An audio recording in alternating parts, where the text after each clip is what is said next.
For many years, Farrah Fawcett existed in the public mind as a single frozen image. People remember the bright smile, the flowing feathered hair, and the red swimsuit poster that hung on millions of bedroom walls. That image became so powerful that it replaced the real person behind it. Farrah Fawcett was turned into a symbol of beauty rather than a human being with thoughts, fears, and dreams.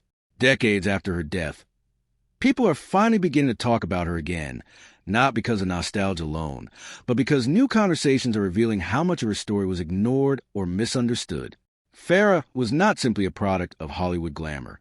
She was a woman who struggled deeply with control, respect, and identity in an industry that often values appearance more than talent or truth. As people revisit her life, they are starting to understand that her story was never finished. It was paused, simplified, and reshaped to fit what the public wanted to see. Today, that version is being questioned. Behind the famous poster was a woman who fought to be taken seriously, who paid a high price for demanding respect, and who faced some of her hardest battles when the spotlight had already begun to fade. Farrah did not disappear quietly.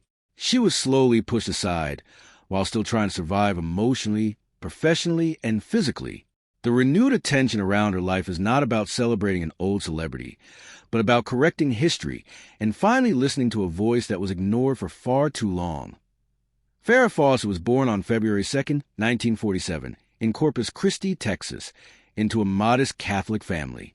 Her upbringing was structured, disciplined, and strict, shaped by routine and responsibility rather than luxury or fame. Her father worked as an oil field contractor, and her mother stayed at home to care for the family. Money was limited, and success was not guaranteed. From an early age, Farrah showed a serious side that many people never expected from someone later known mainly for her beauty. She had a strong interest in art and creativity, winning local contests and showing unusual focus for a child. She sculpted with care and precision, showing patience and emotional depth that did not match her age. Even as her physical beauty became more noticeable during her teenage years, Farrah did not rely on it. At W.B. Ray High School, she was voted most beautiful every year, a rare honor, but teachers and classmates also noticed her discipline and restraint. She carried attention quietly, almost cautiously, as if she understood early on that admiration could easily turn into pressure or control. When she enrolled at the University of Texas at Austin, Farrah initially chose to study microbiology, which showed her interest in science and structure rather than fame. It was only after being encouraged by mentors who saw her artistic talent that she changed her major to sculpture. At college, she was admired not just for her looks, but for her kindness, humility, and work ethic. She was approachable, generous with her time, and serious about her future. At that point, Hollywood was not her goal. Fame came looking for her. Farrah's life changed rapidly when a Hollywood agent saw her photograph and pushed her to consider acting and modeling. With hesitation from her parents and uncertainty about her future, she left Texas for Los Angeles. Within just 2 weeks, she signed a contract with Screen Gems and began appearing in television commercials, earning $350 a week. While this rise looked impressive from the outside, it marked the beginning of something more complicated. Hollywood did not see Farrah as an artist or thinker. It saw her as a product. Her career was not built slowly through training or creative growth. Instead, it was shaped quickly by branding and image control. The defining moment of her fame came not from a movie or television performance, but from a single photograph. The red swimsuit poster was taken casually at her home, without a large production team or expensive styling. Farrah did her own hair and makeup and chose the swimsuit herself, partly to cover a scar on her stomach. The background was simple, using natural light and a blanket. Yet the image exploded across American culture. More than 12 million copies were sold, making it the best-selling poster in history. While companies earned millions, Farrah earned only a fraction of that amount. The poster made her iconic, but also trapped her inside a narrow identity. She was no longer introduced as a serious actress or artist. She became a symbol of desire, frozen in time. That image followed her everywhere, shaping how Hollywood treated her and limiting how seriously she was taken in the same period. Farrah joined the television series Charlie's Angels as Jill Monroe. The show premiered in 1976 and quickly became a massive success. Audiences loved it, even as critics dismissed it as shallow entertainment. Farrah's face became the most recognizable part of the show almost overnight. Her feathered hairstyle became a global trend, changing beauty standards and filling salons with women asking for the Farrah. Yet behind the scenes, the reality was far less glamorous. Farrah worked exhausting hours, often filming up to 18 hours a day. Despite being the show's biggest star, she was paid less than her co-stars, earning only $5,000 per episode. Merchandise featuring her image flooded the market, from dolls to lunchboxes, but she received only a small percentage of the profits. When she asked for fair pay and more creative input, she was refused. Farrah wanted her character to have depth and intelligence, not just beauty. The producers wanted her image, not her ideas. At the same time, her marriage to actor Lee Majors became strained. As her fame grew, jealousy and control entered their relationship. Instead of empowering her, success made her feel trapped. When Farrah made the bold decision to leave Charlie's Angels after just one season, Hollywood responded harshly. The studio sued her for breach of contract, demanding millions. Although the lawsuit eventually settled, the message was clear. Women who challenged the system would be punished. Farrah's decision cost her more than money. It cost her trust, opportunity, and industry support. After leaving Charlie's Angels, Farrah entered a dangerous phase of her career. She was still famous, but Hollywood no longer trusted her. Studios hesitated to hire her, and roles began to disappear. She was labeled difficult, a term often used to silence women who asked for control. When she did land film roles, they came quickly and without proper support. In Logan's Run, critics singled her out as weak, even though the film succeeded overall.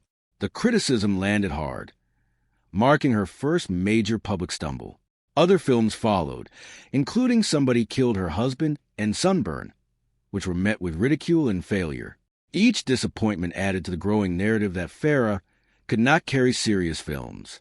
Projects like Saturn III pushed her into uncomfortable and unsafe territory, leaving her feeling exploited and blamed when the film failed. Award nominations for worst performances damaged her reputation further. Behind the scenes, the emotional toll was severe. Her marriage collapsed, finances became unstable, and once open doors closed quietly. Agents warned her that her name no longer guaranteed success. For someone who had once been everywhere, the fall was lonely and humiliating, not because of nostalgia, but because her life helps explain where we have been and where we still need to go. Farrah Fawcett was once reduced to a poster, but history is finally allowing her to be remembered as a full human being. And that may be the most meaningful recognition she ever receives. One of the most damaging things that happened to Farrah Fawcett was how completely her image overshadowed her intelligence. From a moment the red swimsuit poster became famous, the public stopped asking who she was and started assuming they already knew. Beauty became her entire identity in the eyes of the media. Interviews focus on her hair, her body, and her smile, rarely on her thoughts, her goals, or her creative interests. This constant focus created a false version of Farrah that followed her everywhere. Even when she spoke thoughtfully about her work, her words were often ignored or shortened into harmless quotes that kept her image safe and non-threatening. Behind the scenes, however, Farrah was observant, disciplined, and deeply aware of how she was being used. She understood contracts, questioned pay gaps, and noticed how easily studios dismissed women once they became inconvenient.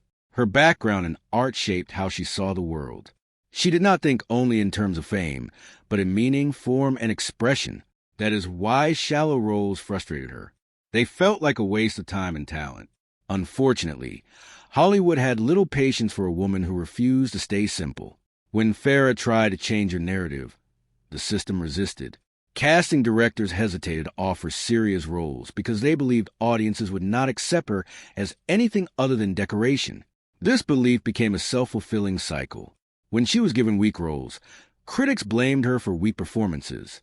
When she asked for better writing, she was told she should be grateful. Her intelligence became something she had to hide in order to survive. Yet it never disappeared. It resurfaced in her preparation for serious roles, in her research for real-life characters, and in her ability to carry emotionally complex stories. Over time, Audiences began to notice the gap between how she was treated and what she actually delivered. That gap is one of the reasons people are re-examining her career today. When her performances in The Burning Bed, Extremities, and Small Sacrifices are viewed without the old bias, they feel powerful and controlled. They show an actress who knew exactly what she was doing. Farrah's story forces an uncomfortable question. How many women were underestimated simply because they were beautiful? And how many careers were limited not by talent, but by the fear that intelligence in women might challenge existing power? Farrah Fawcett spent much of her adult life having to prove that she deserved to be taken seriously. This constant pressure came with an emotional cost that was rarely discussed at the time. Every success was treated as an exception rather than evidence of growth. Every failure was treated as confirmation that she never belonged. Living under this kind of scrutiny creates deep insecurity, even in strong people. Farrah learned early that one mistake could erase years of effort. This fear shaped many of her decisions. She worked harder than most, prepared longer, and accepted roles that emotionally drained her because she believed she could not afford to be seen as weak. Unlike many actors who were allowed to fail quietly, her failures were public and often exaggerated. Critics did not separate the work from the woman. When a project failed, her entire identity was questioned. Over time, this constant judgment made trust difficult. She struggled to feel safe in professional spaces, and even in personal relationships. Love and work became entangled with fear of abandonment. This helps explain why her relationships were intense and unstable. When someone spends years being valued conditionally, they may cling tightly to the people who stay, even when those relationships are unhealthy. Farrah's need for control, often misunderstood as stubbornness, was actually a response to years of having control taken from her. Whether it was studios shaping her image, contracts limiting her choices, or media invading her privacy, she was repeatedly reminded that her body and story did not fully belong to her. That is why moments where she reclaimed control mattered so deeply. Leaving Charlie's Angels, shaving her head during cancer treatment, and documenting her illness were not acts of defiance for attention. They were acts of survival. Each choice said the same thing in different ways. This is my life. I decide how it is lived and how it is seen. Today, mental health conversations help us better understand how exhausting it is to constantly defend one's worth. Farrah lived this reality long before the language existed to explain it. Her emotional exhaustion was not weakness. It was a natural result of fighting an unfair system for too long without protection. Recognizing this helps humanize her beyond fame and tragedy. It allows us to see her not as someone who couldn't handle Hollywood, but as someone who endured far more than most people are ever asked to carry. Farrah Fawcett's battle with cancer became one of the most honest and impactful public health stories ever shared by a celebrity, even though that was never her intention at the beginning. When she was first diagnosed, she chose privacy because she had spent most of her life being watched and judged. Illness felt like the one part of her life that should belong only to her. However, once her medical records were leaked and her diagnosis became public without her consent, something shifted inside her. Instead of allowing her illness to be turned into gossip, she decided to take control of the narrative. Farrah understood that silence would only allow misinformation and cruelty to spread. By documenting her journey, she transformed personal pain into public awareness. This decision was not easy. Cancer treatment stripped away comfort, dignity, and energy. Filming during moments of extreme weakness required courage most people never have to summon. Yet Farrah believed that honesty mattered more than comfort. She wanted people to see the reality of cancer, not a softened or romanticized version. At the time, many people criticized her for being too open. Some said she was seeking attention. Others felt uncomfortable watching someone suffer so visibly. What those critics missed was the impact her openness had on countless patients who finally felt seen. People facing similar diagnoses recognized their own fear and exhaustion in her experience. Farrah did not present herself as brave or heroic. She showed vulnerability, confusion, and frustration. This honesty changed how many people talked about cancer. It encouraged conversations about treatment side effects, emotional strain, and the need for better patient support. Her willingness to seek experimental treatments abroad also raised awareness about gaps in medical care and research. While not all of these treatments were successful, They highlighted how desperate patients can become when options are limited. Farrah's story helped humanize those choices instead of judging them. Even in her final months, she continued to advocate quietly for better understanding of cancer and patient dignity. Today, her influence can be seen in how celebrities and ordinary people alike share health journeys with more honesty and less shame. Farrah did not intend to become a symbol of illness, just as she never wanted to be reduced to a symbol of beauty. But once again, she reshaped a painful experience into something meaningful. Her battle with cancer did not define her, but it revealed the depth of her character in ways fame never could. As time passes, history has a way of softening images while sharpening truth. For Farrah Fawcett, this process has been slow but necessary. For decades, she was remembered in fragments: the poster, the hairstyle, the television smile. These fragments were easy to consume and easy to dismiss. What they hid was a woman who challenged contracts, demanded fairness, endured public punishment, and still found the strength to rebuild herself creatively. Rewriting Farrah's place in history means acknowledging both her success and the systems that limited her. It means recognizing that her struggles were not personal failures, but predictable outcomes of an industry that resisted change. When modern audiences revisit her work, they often do so without the old expectations. They are able to see her performances as they are, not as they were framed at the time. This shift has allowed her serious roles to receive the respect they always deserved. Her artistic talent, once treated as a curiosity, is now understood as genuine and disciplined. Museums, critics, and collectors have begun to treat her sculptures not as celebrity experiments, but as meaningful works shaped by training and intent. This broader understanding helps complete the picture of who Farrah really was. She was not torn between beauty and intelligence. She embodied both, even when the world insisted they could not coexist. Remembering her fully also requires honesty about how she was treated during her illness and after her death. Privacy violations, sensational headlines, and selective memory all played a role in simplifying her story. Correcting this record is not about blaming individuals, but about learning from patterns. Farrah's life invites reflection on how society consumes fame, how quickly it discards those who challenge it, and how slowly it offers understanding in return. Today, as conversations about consent, control, and representation continue to evolve, her story feels less like a relic of the past and more like a warning. She reminds us that progress often comes from those who are willing to lose comfort in order to claim dignity. Farrah Fawcett did not live to see the full shift in how women are treated in industry, but her choices helped push it forward. In remembering her honestly, we do more than honor a single life. We acknowledge a history that must not be repeated.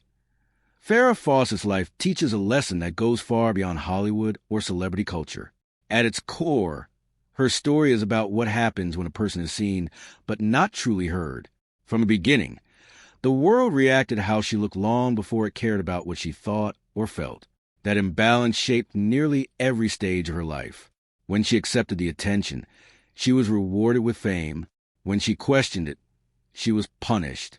This pattern is familiar not only in entertainment, but in many industries where image, obedience, and silence are valued more than honesty and growth. Farrah's experience shows how easily admiration can turn into control, and how quickly support can disappear when someone refuses to stay small. What makes her story especially powerful today is how closely it mirrors conversations we are finally willing to have. We now talk openly about unfair contracts, pay gaps, emotional burnout, and the cost of being constantly watched. Farrah lived all of this before the language existed to describe it. She had to rely on instinct and courage instead of protection or public understanding. When she left Charlie's Angels, when she chose serious roles that scared audiences, and when she documented her illness, she was not trying to shock people. She was trying to live honestly. That honesty often made others uncomfortable because it exposed systems that depended on silence. Even now, the discomfort remains. It is easier to celebrate her beauty than to sit with the injustice she endured. It is easier to admire the poster than to ask why she had to fight so hard to be respected. But the renewed attention around her life suggests that people are finally ready to do that harder work. They are willing to question old narratives and admit that success does not always equal fairness. Farrah's story reminds us that strength does not always look loud or triumphant. Sometimes it looks like persistence in the face of misunderstanding. Sometimes it looks like choosing dignity when compliance would be safer. Sometimes it looks like telling the truth even when it cannot change the outcome. Farrah did not win every battle. She did not control how she was remembered during her lifetime, but she planted questions that did not disappear with her. Those questions are being answered slowly, through reevaluation, through honesty, and through empathy. Remembering Farrah Fawcett fully means accepting that she was both celebrated and harmed, admired and dismissed, powerful and vulnerable. It means allowing her to be complex, imperfect, and real. And in doing so, we are reminded that behind every image we consume, there is a human story that deserves care. Farrah's life asks us to look more closely, listen more carefully, and judge more gently. That may be the most important legacy she left behind. What makes Farrah Fawcett's legacy endure is not just what she achieved, but how she endured. Many people experience fame, and many experience hardship, but Farrah experienced both at the same time, often without protection or understanding.